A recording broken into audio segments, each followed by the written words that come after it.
1 Samuel, chapitre 25. Samuel mourut. Tout Israël, s'étant assemblé, le pleura, et on l'enterra dans sa demeure à Rama. Ce fut alors que David se leva et descendit au désert de Paran. Il y avait à Mahon un homme fort riche, possédant des biens à Carmel. Il avait 3000 brebis et 1000 chèvres, et il se trouvait à Carmel pour la tonte de ses brebis. Le nom de cet homme était Nabal, et sa femme s'appelait Abigaïl. C'était une femme de bon sens et belle de figure, mais l'homme était dur et méchant dans ses actions. Il descendait de Caleb. David apprit au désert que Nabal tondait ses brebis.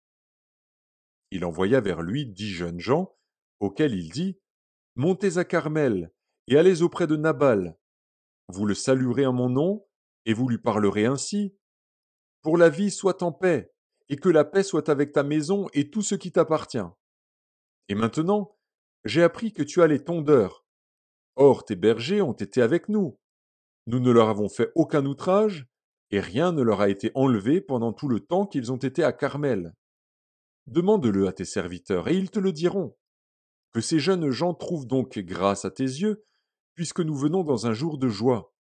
Donne donc, je te prie, à tes serviteurs et à ton fils David ce qui se trouvera sous ta main. Lorsque les gens de David furent arrivés, ils répétèrent à Nabal toutes ces paroles, au nom de David. Puis ils se turent. Nabal répondit aux serviteurs de David: Qui est David et qui est le fils d'Isaïe? Il y a aujourd'hui beaucoup de serviteurs qui s'échappent d'auprès de leur maître. Et je prendrai mon pain, mon eau et mon bétail que j'ai tué pour mes tondeurs, et je les donnerai à des gens qui sont je ne sais d'où. Les gens de David rebroussèrent chemin. Ils s'en retournèrent et redirent, à leur arrivée, toutes ces paroles à David. Alors David dit à ses gens: Que chacun de vous saigne son épée. Et ils saignirent chacun leur épée. David aussi saignit son épée, et environ 400 hommes montèrent à sa suite. Il en resta 200 près des bagages. Un des serviteurs de Nabal vint dire à Abigaïl, femme de Nabal: Voici, David a envoyé du désert des messagers pour saluer notre maître, qui les a rudoyés. Et pourtant ces gens ont été très bons pour nous. Ils ne nous ont fait aucun outrage, et rien ne nous a été enlevé tout le temps que nous avons été avec eux lorsque nous étions dans les champs. Ils nous ont nuit et jour servi de muraille tout le temps que nous avons été avec eux, faisant paître les troupeaux. Sache maintenant et vois ce que tu as à faire, car la perte de notre maître et de toute sa maison est résolue, et il est si méchant qu'on ose lui parler. Abigaïl prit aussitôt 200 pains, 2 outres de vin, 5 pièces de bétail apprêtées, 5 mesures de grains rôtis, 100 masses de raisins secs et 200 de figues sèches.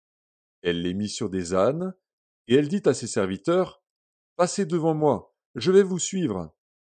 Elle ne dit rien à Nabal, son mari. Montée sur un âne, elle descendit la montagne par un chemin couvert. Et voici, David et ses gens descendaient en face d'elle, en sorte qu'elle les rencontra. David avait dit: C'est bien en vain que j'ai gardé tout ce que cet homme a dans le désert, et que rien n'a été enlevé de tout ce qu'il possède. Il m'a rendu le mal pour le bien. Que Dieu traite son serviteur David dans toute sa rigueur, si je laisse subsister jusqu'à la lumière du matin qui que ce soit de tout ce qui appartient à Nabal. Lorsqu'Abigaïl aperçut David, elle descendit rapidement de l'âne, tomba sur sa face en présence de David et se prosterna contre terre. Puis, se jetant à ses pieds, elle dit: À moi la faute, mon Seigneur. Permets à ta servante de parler à tes oreilles, et écoute les paroles de ta servante. Que mon Seigneur ne prenne pas garde à ce méchant homme, à Nabal, car il est comme son nom. Nabal est son nom, et il y a chez lui de la folie. Et moi, ta servante, je n'ai pas vu les gens que mon Seigneur a envoyés. Maintenant, mon Seigneur, aussi vrai que l'Éternel est vivant et que ton âme est vivante, c'est l'Éternel qui t'a empêché de répandre le sang et qui a retenu ta main. Que tes ennemis, que ceux qui veulent du mal à mon Seigneur soient comme Nabal.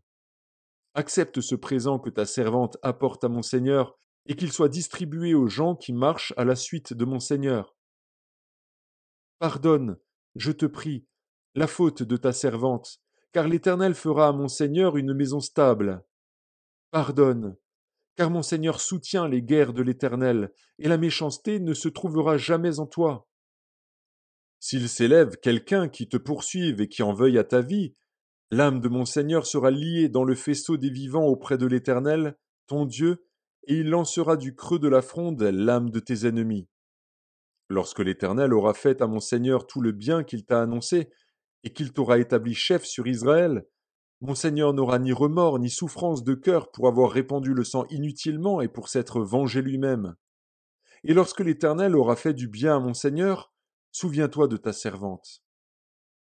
David dit à Abigaïl, béni soit l'Éternel, le Dieu d'Israël, qui t'a envoyé aujourd'hui à ma rencontre. Béni soit ton bon sens, et béni sois-tu, toi qui m'as empêché en ce jour de répandre le sang, et qui as retenu ma main. Mais l'Éternel, le Dieu d'Israël, qui m'a empêché de te faire du mal, est vivant. Si tu ne t'étais hâté de venir au devant de moi, il ne serait resté qui que ce soit à Nabal d'ici à la lumière du matin. Et David prit de la main d'Abigaïl ce qu'elle lui avait apporté, et lui dit, monte en paix dans ta maison. Vois, j'ai écouté ta voix, et je t'ai favorablement accueilli. Abigaïl arriva auprès de Nabal. Et voici, il faisait dans sa maison un festin comme un festin de roi. Il avait le cœur joyeux, et il était complètement dans l'ivresse. Elle ne lui dit aucune chose, petite ou grande, jusqu'à la lumière du matin. Mais le matin, l'ivresse de Nabal s'étant dissipée, sa femme lui raconta ce qui s'était passé. Le cœur de Nabal reçut un coup mortel et devint comme une pierre. Environ 10 jours après, l'Éternel frappa Nabal et il mourut. David apprit que Nabal était mort, et il dit, béni soit l'Éternel, qui a défendu ma cause dans l'outrage que m'a fait Nabal, et qui a empêché son serviteur de faire le mal. L'Éternel a fait retomber la méchanceté de Nabal sur sa tête. David envoya proposer à Abigaïl de devenir sa femme. Les serviteurs de David arrivèrent chez Abigaïl à Carmel, et lui parlèrent ainsi, David nous a envoyés vers toi, afin de te prendre pour sa femme. Elle se leva, se prosterna le visage contre terre, et dit, voici, ta servante sera une esclave pour laver les pieds des serviteurs de mon Seigneur. Et aussitôt Abigaïl partit, montée sur un âne, et accompagnée de 5 jeunes filles. Elle suivit les messagers de David, et elle devint sa femme. David avait aussi pris Akinoam de Gisréel, et toutes les deux furent ses femmes. Et Saül avait donné sa fille Michal, femme de David, à Palti de Galim, fils de Laïch.